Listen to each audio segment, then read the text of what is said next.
జై వీరబ్రహ్మ జై గోవిందమాంబ జై. నేను మీ కృష్ణమాచార్య శ్రీ బ్రహ్మపతం. ఒక వ్యక్తి యొక్క భూతభవిత వర్ధమానాలే తెలియజేసే జ్యోతిషాస్త్రమే అద్భుతమైతే ఓ వ్యక్తి, ఓ వ్యవస్థ, ఓ రాష్ట్రం, ఓ దేశం యావత్ ప్రపంచ భవితను ముందుగానే ఊహిస్తే కాలచక్రంతో సహా వివరించగలిగితే అటువంటి అద్భుతమైన ఫలితాలు చెప్పగలిగిన మహనీయులు, అవతార పురుషులు జగద్గురు శ్రీమద్ విరాట్ పోతులూరి వీరబ్రహ్మేంద్ర స్వాముల వారు. గురుదేవుల యొక్క సాంద్ర సింధువేదమైనటువంటి కాలజ్ఞానాన్నిచ్చి కొన్ని తత్వాలని, వాక్యాలని మనం తెలుసుకుంటూ ఉన్నాం. ఈరోజు కార్యక్రమంలో కూడా గురుదేవుల యొక్క కాలజ్ఞానాన్ని గురించి తెలుసుకునే ప్రయత్నం చేద్దాం. వాటిలో ప్రధానంగా మతముల పేరిట మత్సరంబులు పెరిగి మదిగించి కొట్టుకొని సచ్చేరయ్య, మనువు వంశము నుండి మనుషులందరూ పుట్టు మతములెన్నుండునో తెలియండయ్య. ఈనాడు మతాల పేరుతో మత్సరాలు పెరిగిపోతున్నాయి. మతం అన్నటువంటిది మనిషి యొక్క తలకెక్కితే ఎలా ఉంటుందన్నటువంటి విషయం మనందరికీ కూడా తెలుసు.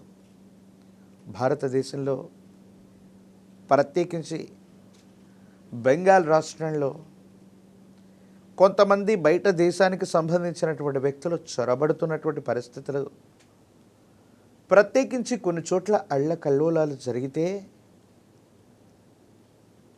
వీడు హిందువా, ముస్లిమా, మరో మతానికి సంబంధించినటువంటి వ్యక్తి అని వాళ్ళ మర్మాంగాలను చూసి కూడా వాళ్ళను రాక్షసంగా చంపినటువంటి ఘటనలు గడిచిన 4-5 మాసాల క్రితం జరిగాయి.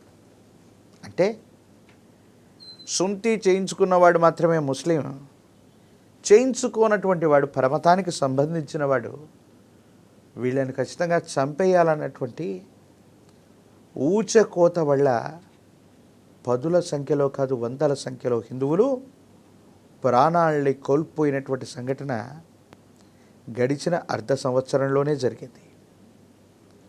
ప్రజల చేత, ప్రజల కొరకు ఎన్నుకోబడేటువంటి ప్రజాస్వామ్య వ్యవస్థలో ప్రభుత్వాలు కొలువుదీరై సనాతన ధర్మాన్ని కాపాడడానికి ఉన్నటువంటి ప్రధానమంత్రులు, ముఖ్యమంత్రులు ఉన్నటువంటి ఈ దేశంలోని సనాతన ధర్మాన్ని అనుసరిస్తున్నారన్నటువంటి ఆలోచన చేత మతముల పేరిట మత్సరంబులు పెరిగి దాన్నే వాస్తవం అనుకొని, వాళ్ళ మతమే విశేషవంతమైందనుకుని ఎన్నో రకాలుగా ఈ మతోన్మాద శక్తులు సనాతన ధర్మం మీద దాడి చేశాయి. అలాగే నిన్నటికి మొన్న పెహల్గాం లాంటి సంఘటన మనం చూస్తున్నాం. మీ మతం ఏమిటి అని అడిగి మన వాళ్ళని, హిందువుల్ని మాత్రమే మట్టు పెట్టిన దాఖలాలు మనం చూస్తున్నాం. మనసు నిండా ఎంతో తీవ్రమైనటువంటి విచారం కలుగుతుంది. కానీ గురుదేవులు అంటారు, మతముల పేరిట మత్సరంబులు పెరిగి మదిగించి కొట్టుకొని సచ్చేరయ్య, మనువు వంశము నుండి మనుషులందరూ పుట్ట మతములెన్నుండునో తెలియండయ్య. స్వారోచిష మను సంభవం నుంచి ఇక్ష్వాకు మను సంభవం దగ్గర నుండి ఆ మనువే మన యొక్క మనుషులందరికీ మూలమై ఉన్నప్పుడు, ఆ మను సంభవం నుండి ఈ మనుషుల యొక్క జాతులన్నీ పుట్టినప్పుడు ఇంకా మనకు మతాలు ఎలా ఉన్నాయి, ఎన్ని మతాలు ఉన్నాయి? మనందరి యొక్క జననానికి, ఈ మానవ జాతి మనుగడకి మనువు ఒక్కడే కదా. అటువంటి మనువు వంశము నుండే మనుషులందరూ పుట్టారు కదా. మరి ఆ మనువుకే మతం లేనప్పుడు, ఈ సృష్టి మొత్తానికి మను సంభవం నుంచే ఈ సృష్టి జరిగినప్పుడు, మనువుకే మతం లేకపోతే మనువు వంశము నుండి మనుషులందరూ పుట్ట మతములెన్నుండునో తెలియండయ్యా. అటువంటి మనువు వంశం నుండి మీరందరూ పుట్టారు, కానీ ఆయనకు మతం లేదు. ఆ మనువు వంశం నుండి పుట్టినటువంటి మనుషులందరూ కూడా వాళ్లకు సంబంధించినటువంటి విధి విధానాలను బట్టి కొన్ని రకాలైన మార్గాలని అనుసరించారు. ఆ విధంగా అనుసరించినటువంటి విధి విధానాలే భగవంతుడిని ఎంత దగ్గరగా చూస్తున్నాం, ఎంత దూరంగా చూస్తున్నాం, ఏ కోణంలో చూస్తున్నామన్నటువంటి విధి విధానాన్ని బట్టి ఈ మతాలన్నీ కూడా ఏర్పడ్డాయి. భగవంతుడు కానీ, మనుషుల వ్యవస్థ ఏర్పడడానికి కారణమైన మనువు కానీ ఈ మతాలు ఏర్పడడానికి కారణం కాదు.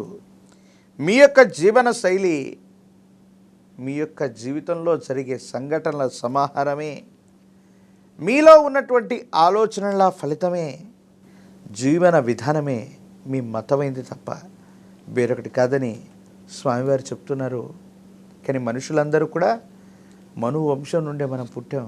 కానీ సనాతన ధర్మానికి పట్టుకొమ్మైన భారతావనిలో నీ మతం ఏమిటి అని అడగటమే కాదు, మర్మాంగాలను చూసి మరి గొంతులు కోసేస్తున్నటువంటి ఈ రక్త చరితను మనం చూస్తున్నాం. మతోన్మాద శక్తులు చురకత్తులై భారతావని మీద, సనాతనమైనటువంటి ధర్మం మీద పరమతాల యొక్క ఆధిక్యతని మనం చూస్తున్నాం.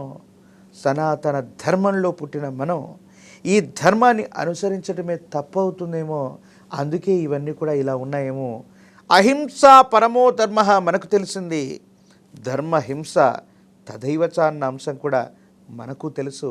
అందుకే కర్మయోగులైనటువంటి సనాతన ధర్మంలోని మన పరిపాలకులు వాళ్లకు బుద్ధి వచ్చేటువంటి విధంగా ఈ మతోన్మాద శక్తులకి, ఈ చురకత్తులకి, ఈ విశేషవంతమైనటువంటి మూర్ఖులకి బుద్ధి వచ్చేటువంటి పనుల్ని తప్పకుండా ఆచరించాలి.